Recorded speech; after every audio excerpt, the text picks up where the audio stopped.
मेरा महबूब हुसैन है। तो गोया जिसने हुसैन से मोहब्बत की उसने रसूलुल्लाह से मोहब्बत की, और जिसने रसूलुल्लाह से मोहब्बत की उसने अल्लाह से मोहब्बत की। तो ये एक कड़ी जुड़ गई हजरत इमाम हुसैन से लेकर अल्लाह तक। लेकिन इसमें एक बहुत पोशीदा चीज और एक छुपी चीज है जिसको समझना बहुत जरूरी है। जैसे हम कोई सीढ़ी चढ़ते थे तो एक स्टेप बाय स्टेप चढ़ते थे, तो स्टेप बाय स्टेप अगर ना चढ़ा जाए और एक सीढ़ी छोड़ दिया जाए तो उसमें गिरने का खतरा होता है। तो वैसे ही हजरत इमाम हुसैन और हुजूर पाक के बीच की जो कड़ी है, हजरत इमाम हुसैन, हजरत इमाम हसन और हुजूर पाक के बीच की जो कड़ी है, अगर उसको हम भूल गए तो वो सीढ़ी मुकम्मल नहीं। और वो सीढ़ी, वो कड़ी है क्या? मौलाए कायनात। वो कड़ी अगर हम छोड़ दिए तो उसका मतलब ये है कि हम वहां तक पहुंचे ही नहीं।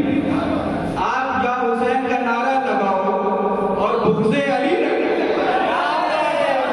आप या हुसैन का नारा लगाओ और बुग़्ज़े अली रखो और चाहो कि मग़फ़िरत हो जाए, चाहो कि मग़फ़िरत हो जाए, तो ऐसा मुमकिन नहीं।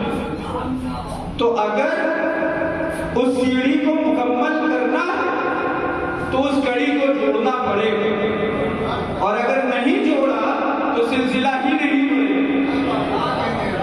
और इसी चीज को जब सरकार ने फरमाया कि हसन और हुसैन जन्नत के दो फूल, हसन और हुसैन जन्नत के दो फूल हैं, लोग ये तो समझ गए कि जन्नत के दो फूल हैं, या हुसैन का नारा लगा लो या हसन का नारा लगा लो, लेकिन उस फूल की, उस पेड़ की, उस दरख्त की जो जड़ है, जो टहनी है, बिना उसके वो फूल नहीं, बिना उसके वो फूल नहीं। जड़ और दरख्त कौन है? जड़ और दरख्त मौलाए कायनात हजरत फातिमा। तो जब ये सारी चीजें इकट्ठा होती हैं तब बनता है जन्नती पेड़, और जब जन्नती पेड़ बनता है, जन्नती दरख्त बनता है, तो फिर उस पे लगते हैं दो फूल, हसन और हुसैन। और इसी चीज को हमारे इमाम इश्क मोहब्बत ने क्या खूब कहा है, क्या बात रज़ा उस चमनस्ताने करम की, क्या बात रज़ा उस चमनस्ताने करम की, ज़हरा है कली जिसमें हसन और हुसैन।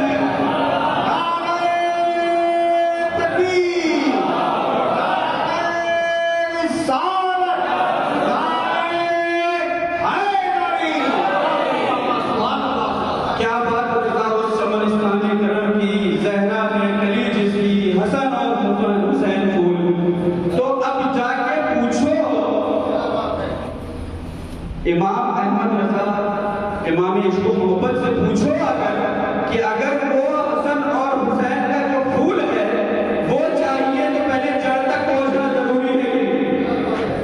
अगर वो जड़ तक नहीं पहुंचा गया तो ये फूल की तो महक दूर की बात है, फूल देखने को नसीब नहीं होगा। फूल की महक तो दूर की बात है, वो देखने को भी नसीब नहीं होगा।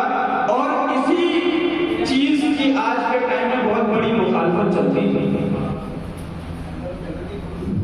जन्नती फूलों से मुखालफत।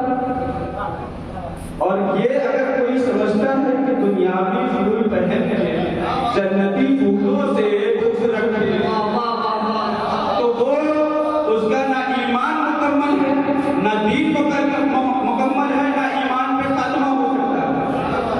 उसकी ना नमाजें मकबूल हुई, ना रोजे मकबूल हुए, ना हज मकबूल हुआ, ना ज़कात मकबूल हुई। उसकी कोई चीज मकबूल नहीं जब तक दिल में इश्क़े मोहम्मद ना हो, इश्क़े मोहम्मद ना हो, इश्क़े आले मोहम्मद ना हो। जब सरकार ने ये फरमा दिया था कि मैं तुम्हारे बीच दो चीजों को छोड़ के जा रहा हूं, वो दो चीजें क्या थी? एक कुरान और एक अहले बैत। तो आपने अगर कुरान को सिर्फ पकड़ लिया और ये सोच लिया कि आपका बेड़ा पार, तो वो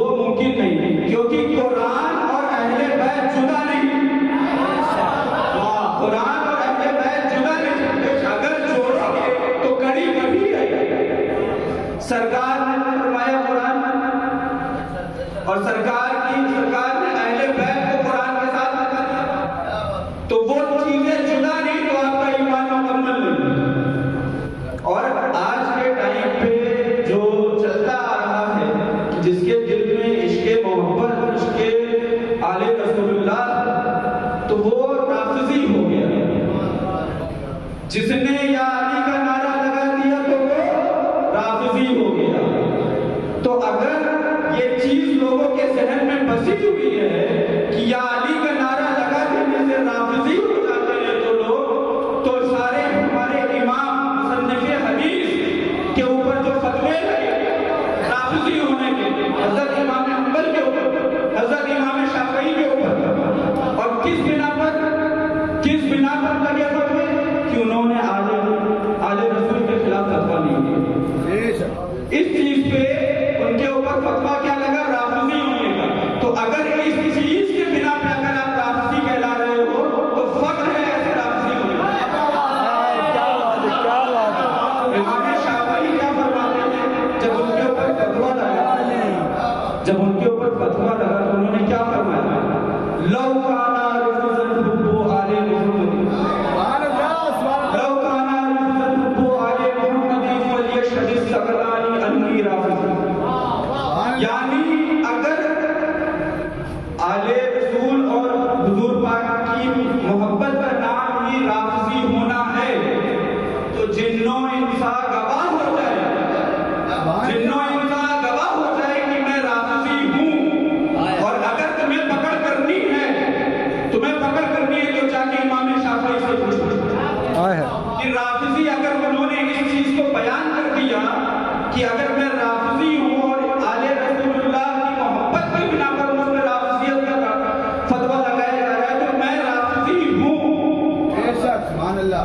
तो यहाँ पे चीजें बहुत क्लियर कर दी हैं, बहुत छोटी सी चीजें और बहुत ही आसान तरीके से समझ में आने वाली चीज है कि जब रसूलुल्लाह ने फरमा दिया कि मन कुंतो मौला फहाजा अलीयुल मौला, तो अली से मोहब्बत का नाम रिफ्ज़ हो ही नहीं सकता। अली से मोहब्बत का नाम रिफ्ज़ हो ही नहीं सकता। तो इसलिए अगर तुम या अली का नारा लगाते हो तो अपने आप को राफ़िज़ी नहीं, अपने आप को मौलाई कहलाओ, अपने आप को मौलाई कहलाओ। इसमें लगाओ नारा या अली और दिल में भंडार करो। नारे तकबीर, नारे रिसालत, नारे हैदरी, नारे हैदरी। और अगर इस चीज पर तुम्हारे ऊपर कोई फतवा लगाता है कि तुम अली कहते हो तो राफ़िज़ी हो गए, तुम रसूलुल्लाह की आल से मोहब्बत करते हो तो तुम राफ़िज़ी हो जाओ, तो उनको बोल दो ये चीज कि हम ऐसे राफ़िज़ी होना कबूल है हमें कि जिसमें सरकार की मोहब्बत और उनकी आल की मोहब्बत, हमको राफ़िज़ी नहीं जो मौला से बुग़्ज़ करते हैं, हमको है जो आल से भी मोहब्बत करते हैं, रसूलुल्लाह से भी मोहब्बत करते हैं और इमाम हसन और हुसैन से भी मोहब्बत। तो मैं अपनी गुफ्तगू को बस इस चीज के साथ, इस एक शेर के साथ खत्म करूंगा कि खुद ही दिल से पूछा है बता के क्या हुसैन, खुद ही ने दिल से पूछा है बता के क्या हुसैन है, धड़क धड़क के बोल उठा सदा सदा हुसैन है, धड़क धड़क के बोल उठा सदा सदा हुसैन है। ये शान अहले बैत देख सभी के सब मिसाल है, ये शान अहले बैत देख सभी के सब मिसाल है। कोई नहीं हुसैन सा, हुसैन बस हुसैन है, हुसैन बस हुसैन है। और उमर से चल मैं तक, बशर से चल बशीर तक, उमर से चल मैं तक, बशर से चल बशीर तक, बहुत बड़े बड़े ये कह गए, बड़े बड़े ये कह गए बहुत बड़ा हुसैन है। और अजब लड़ी है जंग भी हुसैन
सैयद हादी अशरफ से गुजारिश करूँगा तशरीफ लाएं और हम गुलामों के दिल को बराबर मुजल्ला फरमाएं।